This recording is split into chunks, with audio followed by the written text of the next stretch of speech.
मित्रांनो, sapphire talks मराठीच्या या नव्या व्हिडिओमध्ये आपल्या सगळ्यांचे स्वागत आहे. या व्हिडिओमध्ये आपण भारताच्या जवळ असलेला एक देश म्हणजेच युनायटेड अरब अमिरात या देशावर इराणच्या युद्धाचा काय परिणाम झाला आहे याची चर्चा करणार आहोत. युनायटेड अरब अमिरातची राजधानी आहे अबुधाबी आणि त्याचं महत्त्वाची अमिरात आणि शहर आहे दुबई. आपल्या सर्वांनाच अबुधाबी आणि दुबई माहिती आहे, कारण इथे दोन्हीकडे क्रिकेट स्टेडियम्स आहेत आणि त्यामुळे अबुधाबी आणि दुबई ही नावं जवळजवळ प्रत्येक भारतीयांनी ऐकलेली आहेत. तसंच बऱ्याच भारतीयांची इच्छा असते की दुबईला एकदा तरी आयुष्यात जाऊन यावे, तिकडची झगमगाट पाहावी आणि तिथे पर्यटनाचा पूर्ण आनंद घ्यावा. तसंच बऱ्याच भारतीयांची ही पण इच्छा असते की आपलं सगळं काम आणि करिअर ही UAEमध्ये करावी आणि चांगले रगड पैसे कमवून रिटायरमेंट शांतपणे भारतात घालवावी. अलीकडे असंही बघायला मिळतं की जे भारतातली समृद्ध लोक आहेत त्यांना भारतापेक्षा UAEमध्ये राहणं जास्त पसंत असतं, कारण की UAE हे भारतापासून फक्त 2 ते 3 तासाच्या अंतरावर आहे. तर ह्या देशावर इराण युद्धाचा काय परिणाम झाला आहे आणि पुढे जाऊन UAE देशाची काय स्थिती राहील, या सगळ्या गोष्टीबद्दल आपण या व्हिडिओमध्ये चर्चा करणार आहोत. आपण पहिल्यांदा हे पाहूया की मुळात UAE एवढं प्रसिद्ध झालं कशामुळे. मला सगळ्यात महत्त्वाची गोष्ट जी UAEमध्ये वाटते ते म्हणजे UAEमधली अंतर्गत सुरक्षितता. UAEमध्ये असं म्हणतात की तुमचं पाकिट आणि मोबाईल फोन तुम्ही समजा कुठे विसरलात आणि 2 दिवसांनी त्याच ठिकाणी आलात तर जिथे होतं तसं आणि जसं होतं तसं तुम्हाला तुमचं पाकिट आणि मोबाईल फोन मिळेल. इतकी जागतिक दर्जाची अंतर्गत सुरक्षितता UAEमध्ये आहे.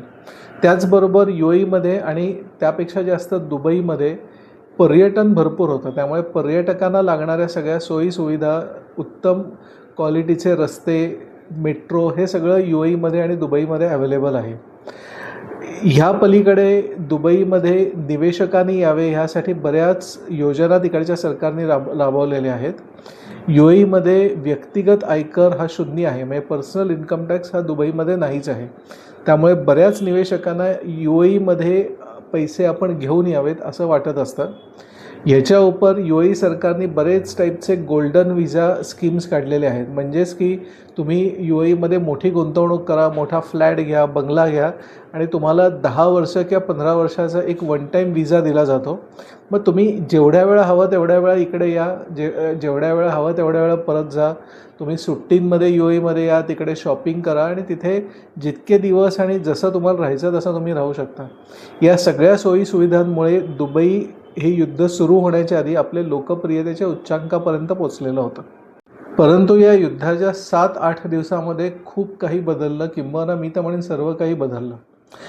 आता परिस्थिती अशी आहे की लोकांना हे अजूनही मान्य आहे की UAEची अंतर्गत सुरक्षितता ही अतिशय उत्तम आहे.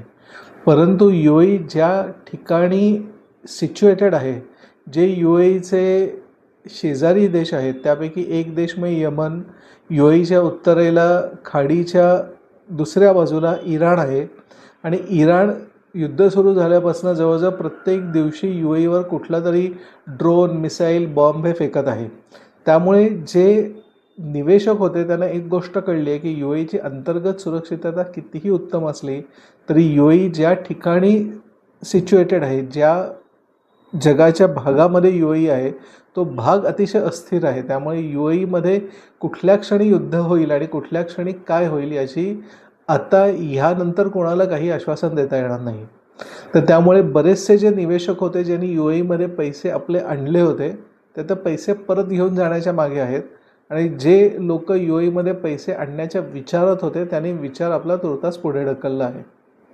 निवेशकांसाठी UAEचे प्रमुख प्रतिस्पर्धक म्हणजे लंडन, स्वित्झर्लंड, सिंगापूर आणि हाँगकाँग.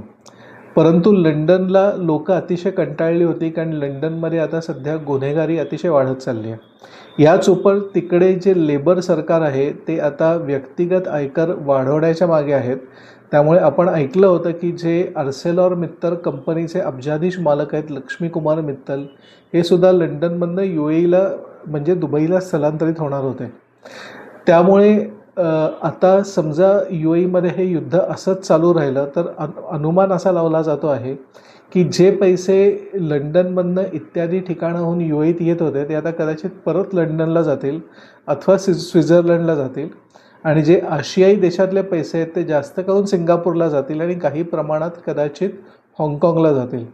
याचं कारण असं आहे की सिंगापूर त्या मानाने सर्वांना सुरक्षित वाटतं, परंतु हाँगकाँग आत्ता चायनाच्या अंमलाखाली आहे. त्यामुळे हाँगकाँगमध्ये काही विशेष पारदर्शकता पूर्वीप्रमाणे आत्ता राहिली नाही आहे. त्यामुळे दुबईमध्ये जे गेले 7-8 दिवसामध्ये धुमाकूळ इराणने घातलेली आहे, त्याचा परिणाम असा होणार आहे की लंडन, स्वित्झर्लंड, सिंगापूर आणि हाँगकाँग यांच्याकडे निवेशकांची आवक वाढणार आहे. बऱ्याच लोकांच्या मनात येणारा प्रश्न म्हणजे आता ह्यापुढे UAEचं काय होणार. तर याचं उत्तर अतिशय सरळ आणि सोपं आहे. UAEचं पुढे काय होणार हे अवलंबून आहे की हे युद्ध किती दिवस चालतं ह्याच्यावर. हे युद्ध समजा अजून 5-7 दिवसात समजा मिटलं तर UAE सरकारकडे इतका प्रचंड पैसा आहे, त्यांच्या सॉव्हरेन वेल्थकडे इतका प्रचंड पैसा आहे की युद्धामध्ये झालेलं नुकसान ते येणारे 6 महिन्याच्या आत भरून काढतील आणि युद्धाच्या आधी त्यांचा देश जसा होता तसा ते आणायचा प्रयत्न करतील. परंतु हे युद्ध युक्रेन युद्धाप्रमाणे दीर्घकाळ चाललं तर कितीही पैसा जरी UAE सरकार किंवा त्यांच्या सॉव्हरेन फंडकडे असेल तरी कुठल्या तरी बिंदूला येऊन तो पैसा त्यांना कमी पडायला लागणार आहे. आणि ह्यापेक्षा सुद्धा महत्त्वाचं म्हणजे समजा युद्ध दीर्घकाळ चाललं आणि असंच इराण UAEवर बॉम्ब फेकत राहिलं तर जे UAEच्या लौकिकाला जो धक्का बसेल, म्हणजे UAEचं सेफ हेवन म्हणून जे त्यांनी लौकिक कमावलं आहे त्याला जो धक्का बसेल तो कितीही पैसे टाकूनसुद्धा तो ठीक होणार नाही. त्यामुळे आता आपल्याला एवढंच बघायचं आहे की हे युद्ध जे आहे ते येणाऱ्या 5-7 दिवसात संपतं का दीर्घकाळ चालतं आणि ह्याच्यावरूनच लोकांनी विचार करावा की UAEमध्ये अजून गुंतवणूक करावी, तिकडे नोकरी धंद्यासाठी जावं की न जावं. या विषयावर अजून समजा काही महत्त्वाची गोष्ट सांगण्यासारखी असेल तर मी आपल्याकडे जरूर एक नवीन व्हिडिओ करेन. हा व्हिडिओ समजा आपल्याला आवडला असेल तर व्हिडिओला लाईक जरूर करा, चॅनलला सबस्क्राईब करा. पुढच्या व्हिडिओपर्यंत आपला निरोप घेतो. जय हिंद, जय भारत, वंदे मातरम.